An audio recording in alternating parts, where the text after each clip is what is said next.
Bien, buenas tardes. Entonces continuamos con esta segunda parte de nuestra clase de hoy, del 8 de octubre, del Seminario de Economía y Sociedad. Vamos a abordar ahora la cuestión vinculada con la descolonización y los procesos de descolonización, ¿no?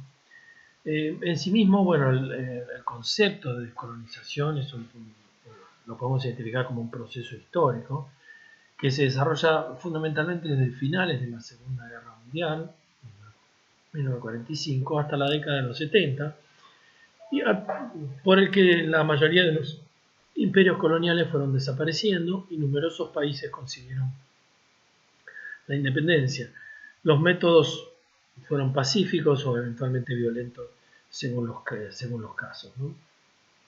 Las causas de esa descolonización, bueno, la creación de movimientos nacionalistas liderados muchas veces por jóvenes de las clases medias, altas también, que promovieron la toma de conciencia sobre la explotación colonial y la valorización de las culturas nativas, debilidad de las protestas de las potencias coloniales europeas, sus problemas internos que les impiden abordar los conflictos o resolver los problemas coloniales, el apoyo de las superpotencias, Estados Unidos y la Unión de Repúblicas Socialistas Soviéticas, por factores ideológicos y estratégicos, el deseo de ganar influencia sobre los nuevos países que se conforman, la actitud de la Organización de las Naciones Unidas con resoluciones a favor de la libertad de los pueblos y la solidaridad también entre los pueblos colonizados, ¿no?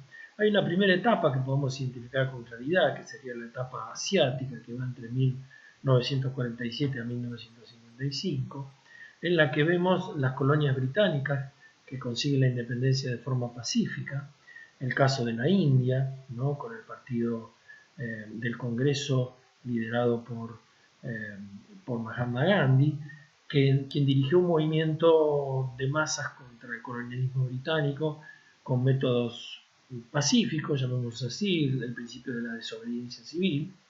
La India británica, digamos, como resultado de este proceso quedó dividida en tres países: India, Pakistán y Bangladesh.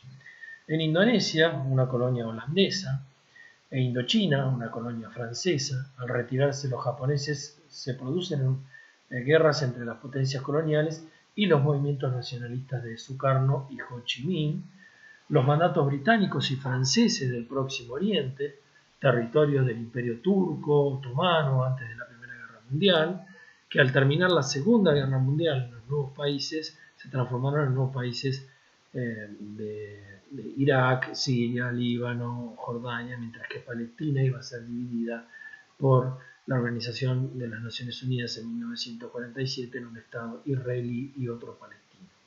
La creación precisamente del Estado de Israel conduce a la primera guerra árabe-israelí y a la desaparición del Estado palestino ya en el 48 y con ello un conflicto que se prolonga hasta la actualidad, ¿no? Una etapa africana también que va entre 1955 a 1965, el ejemplo de Asia y la conferencia de Bandung de 1955 sirvieron de estímulo a nuevos procesos de independencia.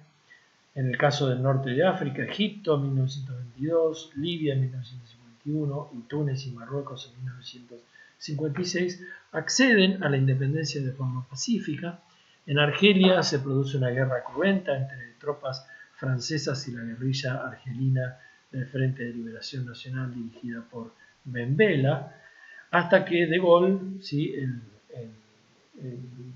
el primer ministro y presidente francés, reconoce el derecho de autodeterminación aprobado por los franceses en un referéndum de 1961 y un año después también reconoce la independencia de Argelia en 1962.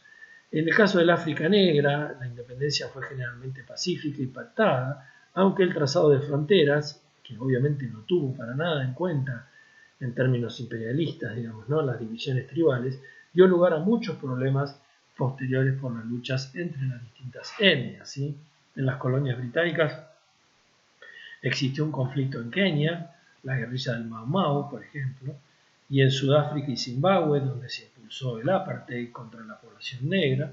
En Sudáfrica esto se mantuvo hasta 1991, es una historia bastante conocida, digamos. Las colonias francesas, tras un periodo de autonomía dentro de una comunidad francesa, consiguieron también la independencia. La independencia, en cambio, del Congo belga sería bastante más difícil, más compleja, más traumática.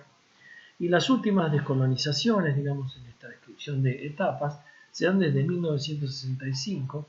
El imperio colonial portugués desapareció en 1974 después de las largas guerras en Angola, en Mozambique y con la revolución de los claveles. El imperio español terminó con la independencia de Guinea en 1968 y la entrega de Ifni a Marruecos en 1975. En términos, bueno, de hechos que marcaron, digamos, este proceso, tenemos a la conferencia de Bandung, en donde se genera un movimiento de solidaridad entre países afroasiáticos que rechaza el colonialismo y promueve la independencia, y que también dio lugar al movimiento de los países no alineados, es decir, no alineados ni con el bloque occidental capitalista hegemonizado por Estados Unidos, ni con el bloque oriental socialista liderado por la Unión de Repúblicas Socialistas Soviéticas. También la aparición de lo que definimos como neocolonialismo, es decir, una nueva forma de dominación que siguió en muchos casos al colonialismo y que se manifiesta en una fuerte dependencia económica respecto a los países ricos, es decir, de las nuevas naciones independientes para con los países ricos, ¿no? Y también, bueno, la utilización de la terminología del tercer mundo, término que se empleó para denominar a los países pobres o subdesarrollados, que no pertenecen a ninguno de los dos bloques surgidos al final de la Segunda Guerra Mundial, y que básicamente incluye a los países de América Latina, de África y la mayoría de Asia, ¿sí? En materia de descolonización y el tercer mundo, bueno, algunos problemas del tercer mundo, problemas demográficos y alimentarios, el alto crecimiento demográfico, la mortalidad en descenso por los avances sanitarios y las altas tasas de natalidad, altas tasas también de mortalidad infantil y esperanza de vida baja, subalimentación y hambre, una fuerte presión migratoria hacia los países ricos. En términos económicos, algunos de los problemas generales, digamos, del tercer mundo tienen que ver con el escaso desarrollo industrial y tecnológico, una agricultura muchas veces de carácter dual, basada en las plantaciones y la subsistencia, la exportación de materias primas e importación de productos manufacturados, el déficit comercial y la deuda externa, ¿no? Obviamente eso es un condicionante claro, el déficit comercial en términos de que exportamos menos en términos económicos, monetarios de divisas de lo que importamos, ¿no es cierto? Y por eso tenemos un déficit en la balanza comercial.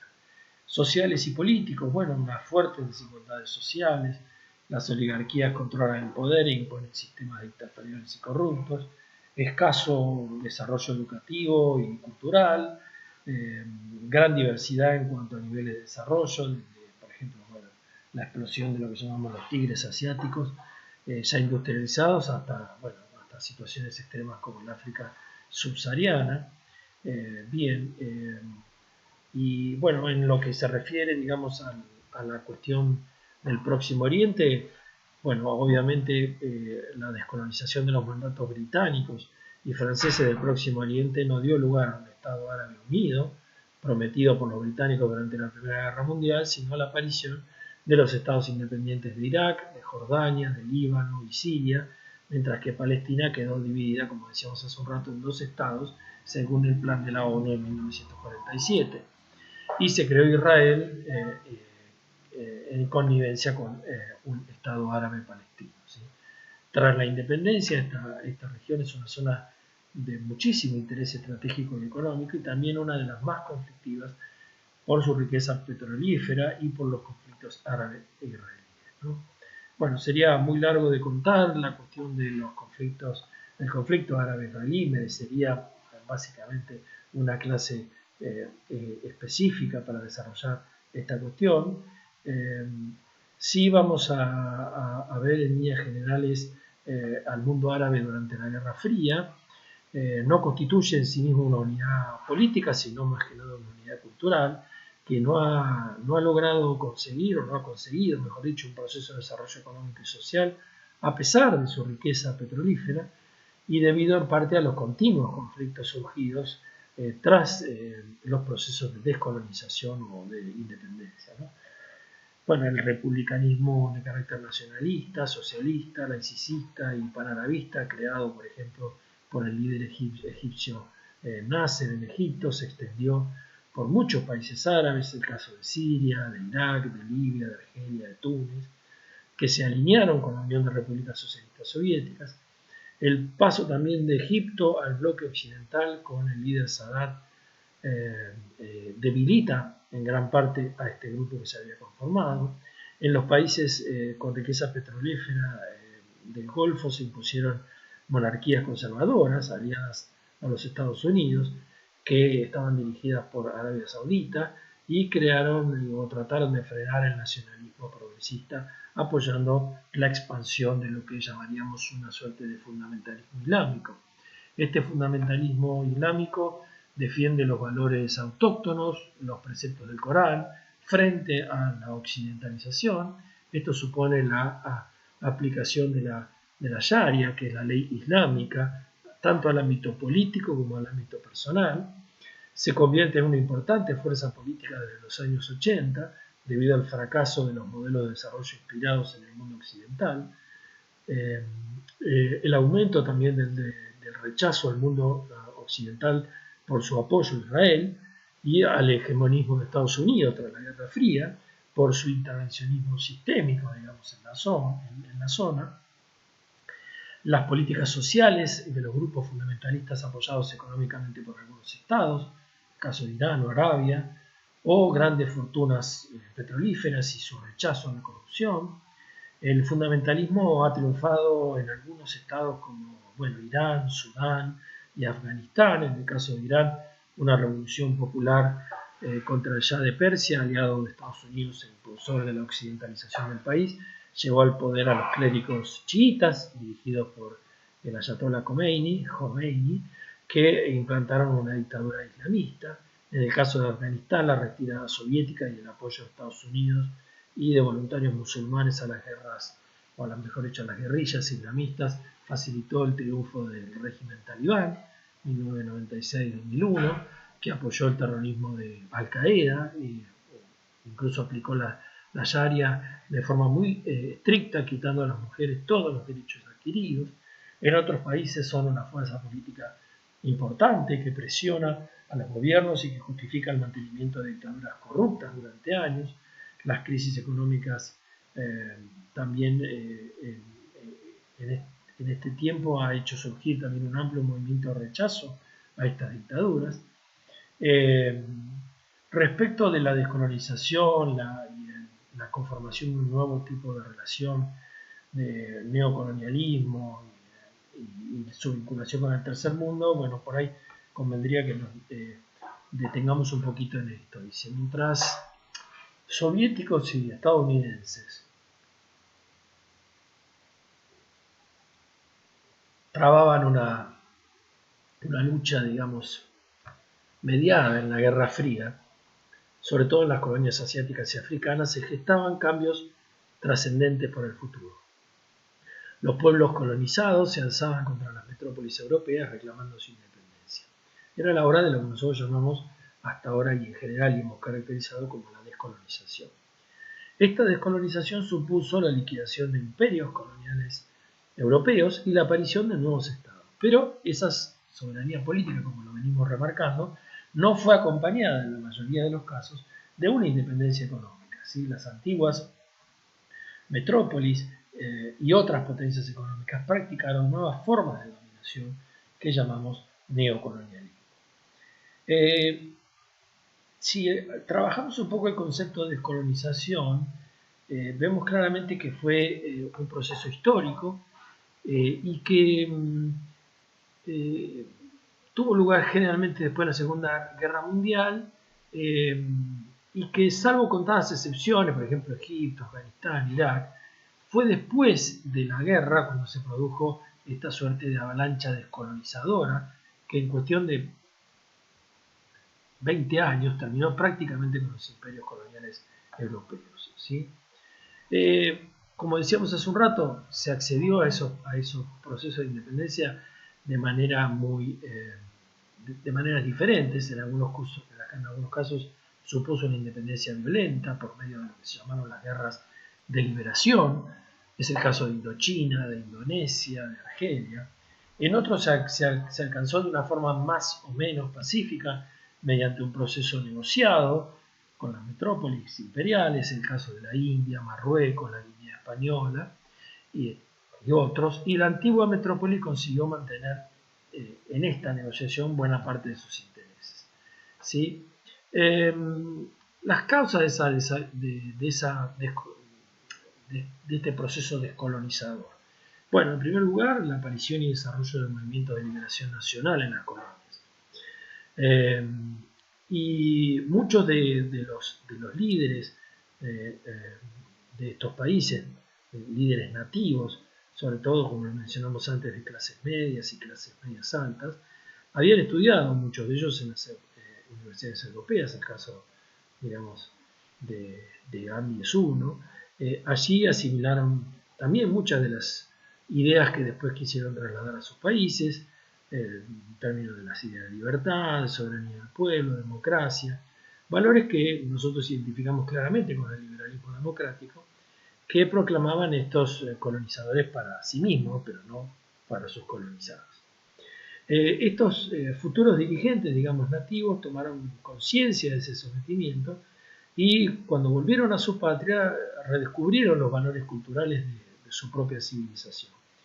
Ambas cosas se tradujeron en un deseo de emancipación, crearon movimientos y partidos nacionalistas que actuaron a favor de la independencia, empleando la prensa, los mitines, movilizaciones o reuniones, las campañas de masas. Bien, el estallido de la Segunda Guerra Mundial terminó por, de alguna manera, madurar todo ese proceso y consolidarlo. Por un lado, la derrota inicial de los Países Bajos, Bélgica y Francia y la ocupación japonesa de sus colonias en Asia destruyeron también la imagen de invencibles que hasta entonces habían tenido las potencias coloniales. Por otro lado, durante la guerra, algunos partidos nacionalistas crearon guerrillas para luchar contra la ocupación japonesa, lo que consolidó también el prestigio de muchos de sus líderes, ¿sí?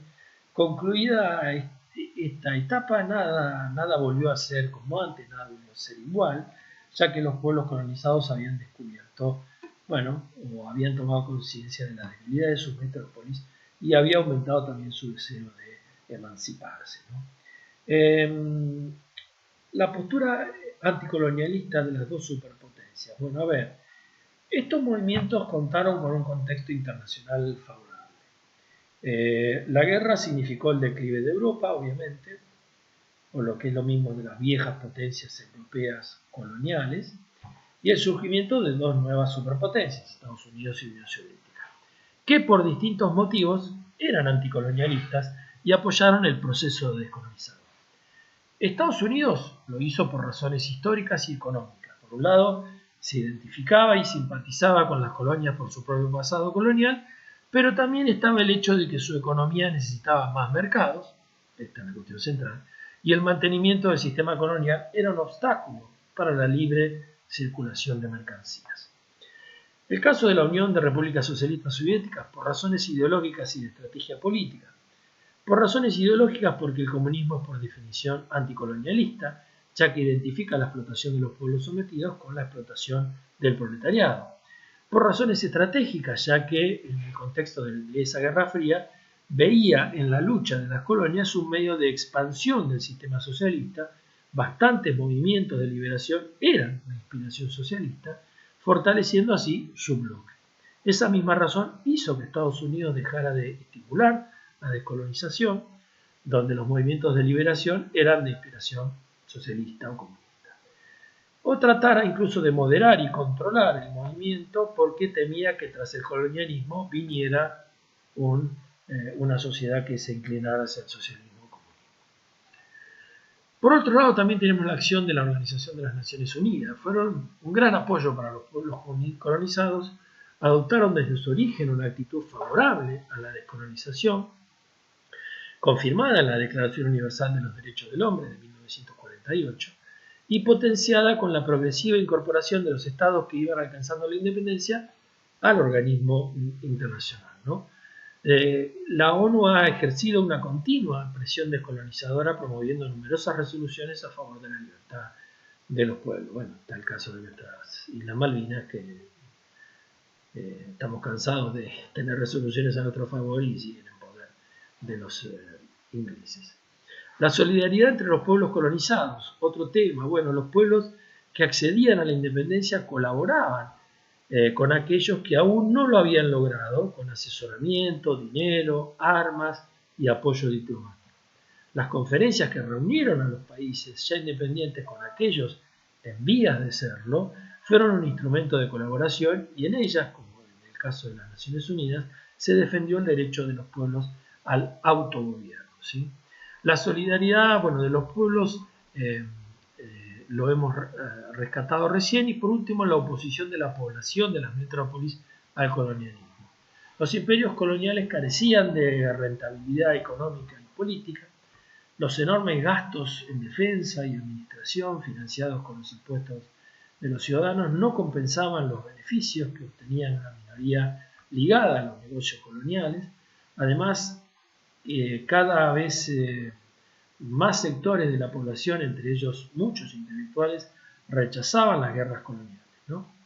Bien, entonces en este contexto es que se da este proceso descolonizador, digamos, tanto en el caso de lo que sería Asia, África, fundamentalmente. Bien, en este sentido, entonces, digamos, estimamos que no tiene demasiada pertinencia hacer un recorrido puntual por cada uno de estos procesos, sino, digamos, arribar a algunas cuestiones que son fundamentales respecto de la conformación de este nuevo tipo de relaciones neocoloniales, ¿no? Entonces decíamos que la descolonización supuso la independencia política de las colonias, pero no supuso su independencia económica. En muchos casos, las grandes compañías de las antiguas metrópolis siguieron poseyendo, por ejemplo, minas y plantaciones o controlando su explotación. A cambio de ayuda técnica y económica, los países industriales europeos siguieron monopolizando el comercio de sus excolonias, imponiendo precios y haciendo que las relaciones económicas de los nuevos países giraran en torno de las antiguas metrópolis. Esta situación de dominio económico de las antiguas metrópolis sobre sus antiguas colonias caracterizaba por el mantenimiento de la explotación de sus recursos y de ventajosas relaciones comerciales, es lo que se conoce con el nombre de neocolonialismo. Es lo que llamaríamos la dependencia tras la independencia. Este colonialismo no solo ha afectado a los países recién descolonizados, sino a los países pobres necesitados de capitales y tecnologías en general, por ejemplo, en nuestro caso, América Latina, ¿no? También hacer hincapié en la idea del concepto de tercer mundo que se gesta en este periodo, ¿no?